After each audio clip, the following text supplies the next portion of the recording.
যেতে ম্যাচ যেভাবে হেরে যায় বাংলাদেশ, ঠিক তেমনই এবার হারা ম্যাচকেও জিতে দেখেছে টিম টাইগার্সরা।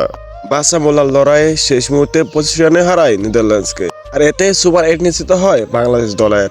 তবে নেপালের বিপক্ষে আরেকটি ম্যাচ বাকি আছে বাংলাদেশের।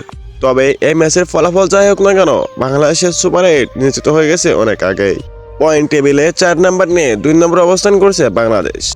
তাই বাকি দলগুলো পরের ম্যাচ জিতলেও বাংলাদেশকে পিছিয়ে ফেলতে পারবে না। সুতরাং নেপালের বিপক্ষে যদি বাংলাদেশ হেরেও যায়, তবুও সুপার 8 নিশ্চিত হবে বাংলাদেশের। খেলতে পারবে সুপার 8 এর ম্যাচগুলো। এখন সবার একটাই প্রশ্ন, সুপার 8 কি অপেক্ষা করছে বাংলাদেশের জন্য? আইসিসির নিয়ম অনুযায়ী যে গ্রুপ থেকে সুপার 8 গেলে সেটি হবে টিম 2।